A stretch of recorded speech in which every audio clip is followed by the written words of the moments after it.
नमस्कार, आप देख रहे हैं एबी स्टार न्यूज और मैं हूं आपके साथ पल्लवी तिवारी। आपका राज्य आपके खबरों में आपका स्वागत है। बुलेटिन की शुरुआत करेंगे पहली खबर से। आपको बता दें, पहली खबर उत्तर प्रदेश के कन्नौज से है। बता दें, कन्नौज में भंडारे का प्रसाद खाने से 10 लोग बीमार हो गए। उत्तर प्रदेश के कन्नौज से खबर है। कन्नौज के सदर कोतवाली क्षेत्र के जुकैया गांव का पूरा मामला है, जहां भंडारे का प्रसाद खाने से 10 लोग बीमार हो गए। भागवत कथा के समापन के बाद भंडारा चल रहा था, वहीं भंडारे का प्रसाद खाने से 10 लोग बीमार हो गए। बीमार होने की वजह फूड पॉइजनिंग बताई जा रही है। बीमार लोगों की संख्या बढ़ सकती है। वहीं गांव में एम्बुलेंस भेजी गई है। फिलहाल डीएम एसपी जिला अस्पताल पहुंचे हैं और इलाज के लिए लोगों को जिला अस्पताल ले जाया जा रहा है।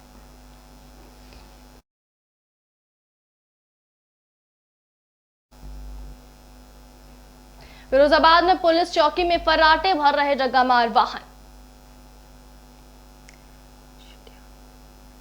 माफ कीजिएगा, उत्तर प्रदेश के सोनभद्र से खबर है। सोनभद्र के रेणुकूट पुलिस चौकी क्षेत्र में प्रतिदिन डग्गामार वाहन फर्राटे भरते दिखते हैं। सघन वाहन चेकिंग अभियान के दौरान डग्गामार वाहन फर्राटे भर रहे हैं। प्रशासन के प्रतिदिन फ्लैग मार्च के बावजूद भी ओवरलोड गाड़ियों का चलना बंद नहीं हो रहा है। सोनभद्र में इन दिनों हो रहे वाहन चेकिंग अभियान में सड़क किनारे खड़े दोपहिया वाहनों को विभिन्न धाराओं में ऑनलाइन चालान कर पुलिस वाले चलते बनते हैं। जब वाहन स्वामी घर पहुंचता है तो मोबाइल में चालान का मैसेज मिलता है और उसे पता भी नहीं चलता है कि उसके वाहन का चालान कब हुआ। ये तो रही नगर प्रशासन की जिम्मेदारी, जिससे कि अतिक्रमण से कभी सड़क दुर्घटना ना हो और उससे बचाव किया जा सके। इसके ठीक विपरीत मध्य प्रदेश की घटना से सबक न लेते हुए सोनभद्र के रेणुकूट पुलिस चौकी से महज 200 से 300 मीटर की दूरी पर डग्गामार वाहन रोज फर्राटे मारते नजर आते हैं। उस पर आज तक ना तो किसी शासन और ना ही कृषि प्रशासन के कर्मचारी की नजर पड़े, या यूं कह दे कि देखकर आंखें मूंद लेते हैं। ये सिलसिला दशकों से चलता आ रहा है। कई बार खबरों के माध्यम से शासन प्रशासन का ध्यान आकृष्ट करने का प्रयास किया गया, किंतु कभी बंद न हो सका। देखिए, अभी जो है पुलिस अधीक्षक महोदय द्वारा जो है इन सब चीज़ों को देखते हुए जो है एक सेकंड टीएसआई मतलब टीएसआई द्वितीय के नाम से जो है रेणुकूट में पोस्टिंग की गई है, जिससे यहाँ के यातायात व्यवस्था को सुचारू बनाया जा सके। जो भी हमारे डग्गामार वाहन हैं जिस पे ओवरलोडिंग लेकर सवारी करते हैं और सड़क किनारे लगाए रहते हैं, जो है जिससे यातायात ट्रैफिक जाम होता है, जो है उनके खिलाफ जो है कार्रवाई करने हेतु जो है यहाँ एक नए यातायात का यहाँ पे गठन किया गया है। देखिए, यहाँ पर गरीब मजदूर रहते हैं। ज़्यादातर ये होता है कि बसों में इतना किराया बढ़ गया है कि वो किराया वहन नहीं कर सकते हैं। उनकी मजबूरी है कि डग्गावार वाहनों से वो सफ़र करते हैं, क्योंकि वो भोर नहीं निकलते हैं और यहाँ ड्यूटी करते हैं दिन भर, फिर शाम को उसी डग्गावार वाहनों से वापस घर पे जाते हैं। पंजाब के फिरोजपुर में मनीला से वापस लौटे नौजवान की मौत हो गई। पंजाब के फिरोजपुर से खबर है, जहां मनीला से वापस लौटे एक नौजवान की मौत हो गई है। आज फिरोजपुर के कस्बा मुदकी में उस समय मातम छा गया जब मनीला से वापस लौटे नौजवान की नशे की ओवरडोज लगने के कारण मौत हो गई। इस संबंध में जानकारी देते हुए मृतक की मां करमजीत कौर ने पुलिस को बयान लिखित करवाकर बताया कि उसका लड़का इंद्रजीत सिंह 2 दिन पहले मनीला से उसको मिलने के लिए घर आया था और दोषी गगनदीप सिंह उनके घर आया और उसके बेटे को साथ ले गया। मनीला से लौटे मृतक नौजवान की मां ने दोषी लगाते हुए बताया कि उसके लड़के को नशीले जहरीले टीके की ओवरडोज देकर उसे मौत के घाट उतारा गया है। पुलिस द्वारा दर्ज किए गए बयानों के आधार पर दोषी गगनदीप के खिलाफ धारा 304 के अंतर्गत मामला दर्ज कर लिया गया है। दूसरी तरफ मृतक नौजवान के मामा ने इस मौत का जिम्मेदार सरकार को भी बताया। उन्होंने कहा कि पंजाब में नशे के साथ लगातार हो रही मौतों के लिए सीधा हमारी सरकारें जिम्मेदार है, क्योंकि सरकारों की सहमति के बिना नशा पाकिस्तान से भारत नहीं आ सकता। उन्होंने कहा कि नशे के सौदागरों को सख्त से सख्त सजा दी जाए तो ही पंजाब की जवानी को बचाया जा सकता है, नहीं तो इसी तरह ही नशे के साथ मौतें होती रहेंगी। अपना इंद्रजीत सिंह मुंडा मनीले रहिंदा सीगा ते 3 तरीक ਨੂੰ ਇੱਥੇ ਆਇਆ ਆਪਣੇ ਪਿੰਡ ਆਪਣੇ ਮੁਦਕੀ ਤੇ ਇਹਦੇ ਨਾਲ 5 ਤਰੀਕ ਨੂੰ ਕੱਲ ਕੋਈ ਮੁੰਡੇ ਸੀਗੇ ਗਗਨਦੀਪ ਸਿੰਘ ਤੇ ਉਹ ਇਹਨੂੰ ਕਿਤੇ ਲੈ ਗਿਆ ਬਿਠਾ ਕੇ ਉੱਥੇ ਅਣਛਾਤੀ ਜਗ੍ਹਾ ਤੇ ਉੱਥੇ ਲਿਜਾ ਕੇ ਇਹਨੂੰ ਕਿਤੇ ਟੀਕਾ ਟੂਕਾ ਲਾਇਆ। ਅਸੀਂ ਘਰੇ ਬੈਠੇ ਆ, ਭੈਣ ਵੀ ਸਾਡੀ ਘਰੇ ਬੈਠੀ ਆ, ਰੋਟੀ ਤਿਆਰ ਹੋਈ ਜਾਂਦੀ ਆ ਤਾਂ ਇਹਨੂੰ ਫੋਨ ਆਇਆ ਵੀ ਇੰਦਰਜੀਤ ਤੈਨੂੰ ਮਿਲਣਾ। ਇਹ ਇੰਦਰਜੀਤ ਸਾਨੂੰ ਕਹਿ ਕੇ ਵੀ ਮਾਮਾ ਰੋਟੀ ਖਾਣ ਕੇ ਖਾਣੇ, ਮੈਨੂੰ ਦੋਸਤ ਮਿਲਣ ਵਾਸਤੇ ਆਵਾਜ਼ ਮਾਰਦੇ, ਮੈਂ ਮਿਲ ਕੇ ਆਉਂਦਾ। ਅੱਜ ਕਿਸੇ ਨੇ ਫੋਨ ਲਾਇਆ ਵੀ ਉਹਦਾ ਮੁੰਡਾ ਉੱਥੇ ਪਿਆ ਗੰਦਨ ਖਤਮ ਤੇ ਕਿੰਨੇ ਮਾਰਿਆ ਜੀ ਉਹਨੂੰ ਕੌਣ ਸੀ ਬੰਦਾ ਜੀ ਜੋ ਤਾਂ ਆ ਗਿਆ ਆਪਣੇ ਦੂਜਾ ਉਹਦੇ ਕੈਮਰੇ ਲੱਗੇ ਸੀਗੇ ਇੱਕ पंजाब के मोगा में मैराथन का आयोजन किया गया। आपको बता दें कि 8 मार्च यानी कि कल महिला दिवस है। महिला दिवस के अवसर पर पंजाब के मोगा में मैराथन का आयोजन किया गया। खबर पंजाब के मोगा से है। महिला दिवस के अवसर पर मोगा में मैराथन का आयोजन किया गया। 500 के करीब महिलाओं ने मैराथन में भाग लिया। 80 वर्ष की आयु तक की महिलाओं ने मैराथन में भाग लिया। बेशक पुरुष महिला को अपने पैर की जूती मानता था, लेकिन महिलाओं को किसी भी तरह की शिक्षा को छोड़कर अकेले बाहर जाने की आजादी नहीं थी। इसीलिए जब समय इतना बदल गया है कि आजकल हर सफलता के पीछे एक महिला का हाथ माना जाता है, जिसके कारण महिलाओं की गरिमा इतनी बढ़ गई है कि हम इसे हर साल 8 मार्च को महिला दिवस के रूप में मनाते हैं और ऐसा करना जारी रखेंगे। यह बहुत महान दिन बन गया है और यह हमारे लिए बहुत ही खुशी का दिन है और महिलाओं के लिए सम्मान का दिन है। 8 मार्च हमारे लिए बहुत भाग्यशाली दिन है और महिलाओं के लिए सम्मान का दिन है। 8 मार्च को दुनिया भर में अंतर्राष्ट्रीय महिला दिवस मनाया जाता है। एक तरफ महिलाओं को 2 अलग अलग क्षेत्रों में उनकी उपलब्धियों के लिए सम्मानित किया जाता है, वहीं आज मोगा में महिला दिवस को समर्पित एक मैराथन का आयोजन किया गया, जिसमें लगभग 500 महिलाओं ने भाग लिया और 5 किलोमीटर की रेस लगाई। इस मौके पर अलग अलग कैटेगरी बनाई गई और दिखाया गया कि आज के युग में महिलाएं कहीं भी पीछे नहीं हैं। हर क्षेत्र में महिला अपना योगदान दे रही हैं। मोगा के उपायुक्त संदीप हंस ने महिला दिवस के अवसर पर महिलाओं को बधाई दी।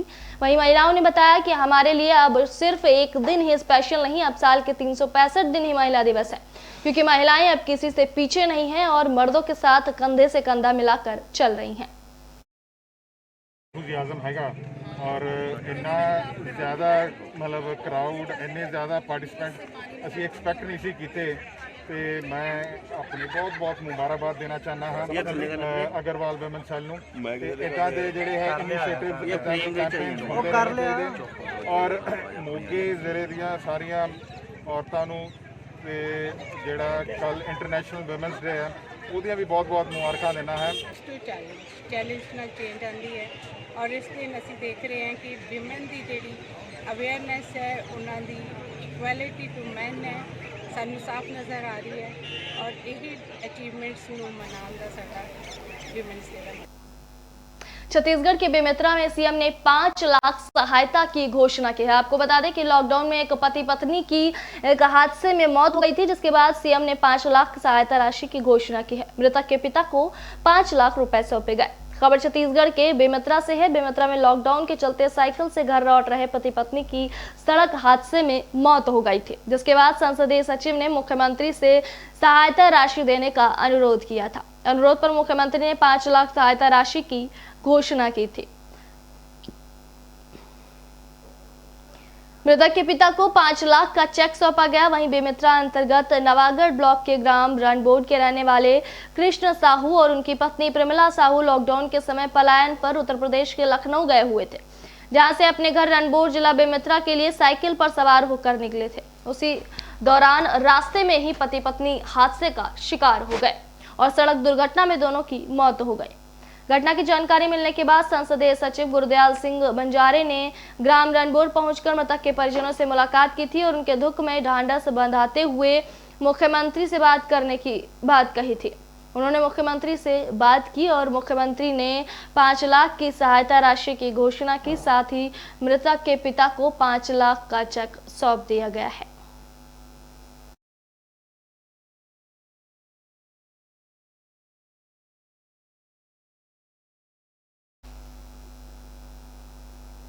छत्तीसगढ़ के नवागढ़ में मास्क चेकिंग अभियान चलाया गया। खबर छत्तीसगढ़ के नवागढ़ से है। आपको बता दें, नवागढ़ के राशा भाटा में मास्क नहीं लगाने वाले लोगों के चालान काटे जा रहे हैं। फरवरी माह में जिस तरह से कोरोना का कहर देखने को मिल रहा था, ऐसे में कोरोना के एकाएक आंकड़े बढ़ने से छत्तीसगढ़ के कई जिलों में हड़कंप मच गया। उनके साथ ही साथ जगह जगह पर जिला प्रशासन की ओर से सुरक्षा को ध्यान में रखते हुए मास्क चेकिंग अभियान चलाया जा रहा है। वहीं आज जिला जांजगीर चांपा के अंतर्गत नवागढ़ नगर पंचायत राशाभाटा में सुबह से लेकर देर शाम तक मास्क न लगाने वाले लोगों के चालान काटे जाएंगे। यह कार्रवाई जिला प्रशासन के निर्देश पर चौकी चौराहे पर ब्लॉक अधिकारी और नगर पंचायत की टीम द्वारा मास्क ना लगाने लोगों का 100 रुपए का चालान काटा जाएगा, जिससे लोगों को जागरूक करने में सहयोग मिलेगा। चालान कट रहा है, जिसके परिप्रेक्ष्य में हम लोग यहाँ पर लोगों की चेकिंग के लिए जुर्माना राशि काट रहे हैं। शासन के निर्देशानुसार ये कार्रवाई हो रही है और आगामी इस माह पूरे माह भर ये कार्रवाई होनी है। युवा थल सेना में भर्ती की तैयारियां जोरों शोरों पर चल रही हैं। खबर छत्तीसगढ़ के जांजगीर चांपा से है। जिला जांजगीर चांपा के नवागढ़ के युवा थल सेना में भर्ती रैली के लिए तैयारी जोरों शोरों पर चल रही है। आपको बता दें कि 3 से 12 मार्च तक दुर्ग में आयोजित होने वाली सेना भर्ती रैली में शामिल होने के पहले नवागढ़ सहित जिले के युवाओं को शारीरिक परीक्षण युग का आयोजन किया गया, जबकि प्रशिक्षण जिला प्रशासन द्वारा निःशुल्क दिया जा रहा है। वहीं नवागढ़ सहित जिले के 428 युवक इस प्रशिक्षण में शामिल हुए। वहीं भूतपूर्व सैनिकों के सहयोग से जांजगीर के पुलिस ग्राउंड और हाई स्कूल मैदान में विशेष प्रशिक्षण शिविर का आयोजन किया जा रहा है, जबकि युवाओं को ऊंचाई नापना, दौड़, बीम लगाना, बैलेंसिंग बीम पर चलना, गड्ढा कूदना आदि के साथ साथ लिखित परीक्षा की तैयारी की जानकारी दी जा रही है। लोग थल सेना में जाने के लिए कोरोना टेस्ट के लिए यहाँ राछा भाठा नवागढ़ आए हैं। कहाँ जाओगे? दुर्ग के लिए। हम लोग ना आर्मी रैली के लिए ना कोरोना टेस्ट करवा यहाँ नवागढ़ आए हैं हॉस्पिटल। तो दुर्ग में हम लोग को रैली है, तो हम लोग 9 तारीख के जाएंगे। हरियाणा के फरीदाबाद में सामुदायिक भवन का लोकार्पण किया गया। हरियाणा के फरीदाबाद से खबर सामने आ रही है। आपको बता दें कि फरीदाबाद के बल्लभगढ़ में सामुदायिक भवन का लोकार्पण किया गया। सामुदायिक भवन का लोकार्पण 11 बजे कैबिनेट मंत्री मूलचंद शर्मा ने किया। बता दें कि यह सामुदायिक भवन 2 करोड़ 80 लाख की लागत से बनकर तैयार हुआ है। कैबिनेट मंत्री मूलचंद शर्मा ने सेक्टर 64 स्थित मंगल सिंह सामुदायिक भवन का लोकार्पण किया। लोकार्पण से पहले सामुदायिक भवन में हवन का कार्यक्रम रखा गया।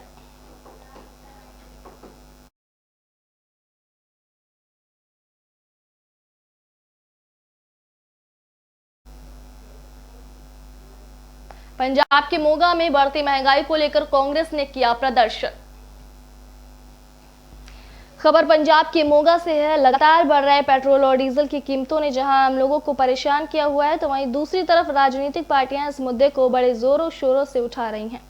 इसी के तहत आज मोगा में यूथ कांग्रेस की तरफ से केंद्र सरकार के खिलाफ जमकर रोष प्रदर्शन किया गया और पेट्रोल डीजल की बढ़ रही कीमतों और गैस सिलेंडर के दामों में बढ़ोतरी के चलते केंद्र सरकार को चेतावनी देते हुए कहा कि अगर इनके दाम कम न हुए तो आने वाले दिनों में यूथ कांग्रेस बड़ा संघर्ष करेगा।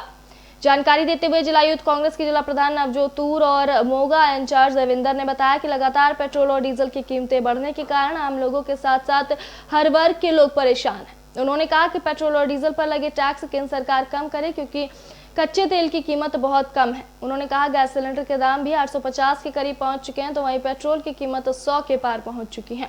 अगर केंद्र सरकार यह दाम कम नहीं करती तो आने वाले दिनों में यूथ कांग्रेस एक बड़ा संघर्ष करेगी। ਇਹ ਕਿਹਾ ਸੀ ਵੀ ਅਸੀਂ ਇਦੋਂ ਵੀ ਘੱਟ ਕਰਾਂਗੇ। ਇਹਨਾਂ ਨੇ ਕਾਂਗਰਸ ਟਾਈਮ ਆਦੇ ਸੀ ਜ਼ਿਆਦਾ ਹੈ। ਉਸ ਤੋਂ ਬਾਅਦ ਇਹਨਾਂ ਨੇ ਬੈਰਲ ਰੇਟ ਘੱਟ ਹੋਣ ਦੇ ਬਾਵਜੂਦ 100 ਦਾ ਅੰਕੜਾ ਪਾਰ ਕਰਤਾ। ਉਸ ਤੋਂ ਬਾਅਦ ਰਸੋਈ ਗੈਸ ਹੈ, ਇਹਦੇ ਵਿੱਚ ਗਰੀਬ ਦੀ ਸਮੱਸਿਆ ਹੋਰ ਵੱਧ ਗਈ, ਉਹਦਾ ਰੇਟ ਜ਼ਿਆਦਾ ਵੱਧ ਗਿਆ, ਜਿਹੜਾ ਲੈ ਨਹੀਂ ਸਕਦੇ। ਉਹਨੂੰ ਵੇਖਦੇ ਹੋਏ ਅਸੀਂ ਪੂਰੇ ਪੰਜਾਬ ਵਿੱਚ ਪੰਜਾਬ ਯੂਥ ਕਾਂਗਰਸ ਪ੍ਰੋਟੈਸਟ ਕਰ ਰਹੀ ਹੈ। ਚੜ੍ਹਦੀ ਜਾ ਰਹੀ ਹੈ। ਗੈਸ ਸਿਲੰਡਰ 850 ਰੁਪਏ ਨੂੰ ਹੋਇਆ ਪਿਆ। ਪੈਟਰੋਲ ਡੀਜ਼ਲ ਦੇ ਭਾਅ 100 ਰੁਪਏ ਲੀਟਰ ਤੋਂ ਪ੍ਰਤੀ ਲੀਟਰ ਟੱਪ ਚੁੱਕੇ ਹਨ, ਜੋ ਕਿ ਆਮ ਹਰੇਕ ਬੰਦੇ ਦੀ ਜ਼ਰੂਰਤ ਦੀ ਵਰਤੋਂ ਦੀ ਚੀਜ਼ ਤਾਂ ਹੈ ਹੀ, ਪਰ ਉਹਦੇ ਪਹੁੰਚ ਤੋਂ ਬਾਹਰ ਹੁੰਦੇ ਜਾ ਰਹੇ ਹਨ। फर्रुखाबाद में मां दुर्गा के मंदिर में लाखों के जेवरात की लूट की गई। उत्तर प्रदेश के फर्रुखाबाद से खबर है। फर्रुखाबाद के थाना कमालगंज क्षेत्र के दीप केसरी नवदुर्गा मंदिर का पूरा मामला है, जहां मंदिर से लाखों जेवरात चोरी करके चोर भाग गए। मां दुर्गा की मूर्ति पर चढ़े लाखों के जेवर चोरों ने ताला तोड़कर पार कर दिए। मंदिर व्यवस्थापक के अनुसार करीब 15 लाख के जेवर थे। वहीं सूचना पर पहुंची पुलिस ने रिपोर्ट भी नहीं लिखी।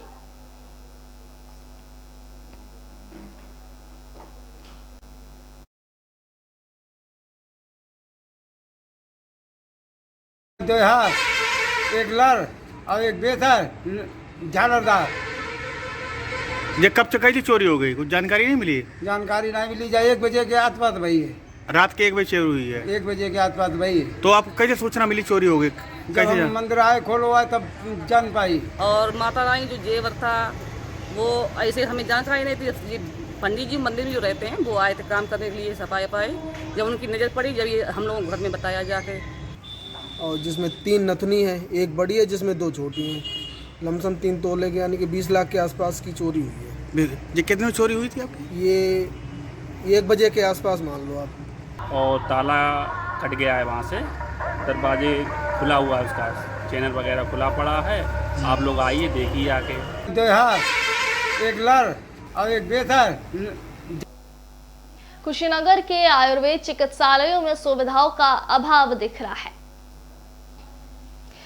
उत्तर प्रदेश के कुशीनगर से खबर है। कुशीनगर में लगभग 35 वर्षों से संचालित आयुर्वेदिक अस्पतालों की दशा संसाधनों के अभाव में दयनीय होती जा रही है। जिले में इन 42 अस्पतालों में सृजित पदों के संक्षेप ना तो डॉक्टर तैनात है और ना ही चतुर्थ श्रेणी कर्मचारी। अधिकांश अस्पताल को किराए के भवन और ग्राम पंचायतों की अनुकंपा पर मिले भवनों में संचालित किए जा रहे हैं। अस्पतालों में पर्याप्त जगह की कमी, डॉक्टर के मौजूद न रहने सहित अन्य सुविधाओं की वजह से मरीजों का रुझान इन अस्पतालों की तरफ बहुत कम हो गया है। दूसरे अस्पतालों में धीरे धीरे स्टाफ भी कम होते जा रहे हैं। वहीं डॉक्टरों की कमी के कारण कहीं कहीं चिकित्सा व्यवस्था वहां तैनात फार्मासिस्ट के कंधों पर टिकी हुई है।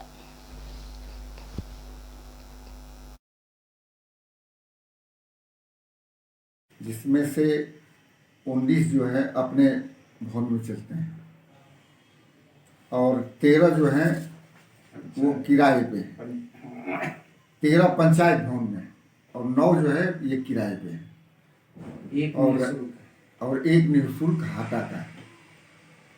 ये जो अस्पताल हैं इनमें डॉक्टरों की संख्या क्या है और किस तरह जो है? कुल हमारे यहाँ डॉक्टरों की संख्या 34 है।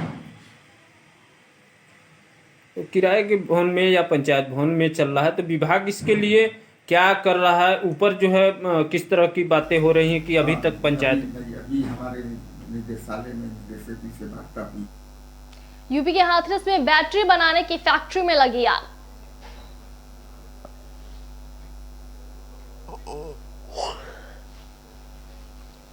उत्तर प्रदेश के हाथरस से खबर है। हाथरस के सिकंदराराव कोतवाली क्षेत्र के अलीगढ़ रोड स्थित रिलायंस पेट्रोल पंप के पीछे बैटरी की फैक्ट्री में भीषण आग लग गई। आग में लाखों का माल जलकर खाक हो गया। बता दें कि फैक्ट्री में शॉर्ट सर्किट की वजह से आग लग गई है। फैक्ट्री में आग लगने की सूचना पर पहुंची पुलिस और फायर ब्रिगेड की गाड़ी आग बुझाने में जुटी हुई है।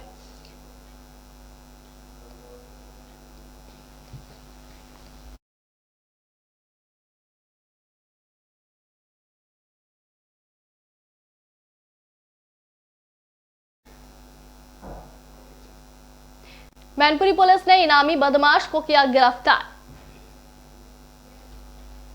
उत्तर प्रदेश के मैनपुरी से खबर है। आपको बता दें, मैनपुरी पुलिस के हाथ एक बड़ी सफलता लगी है। पूरा मामला मैनपुरी के थाना क्षेत्र बिछुआ का है।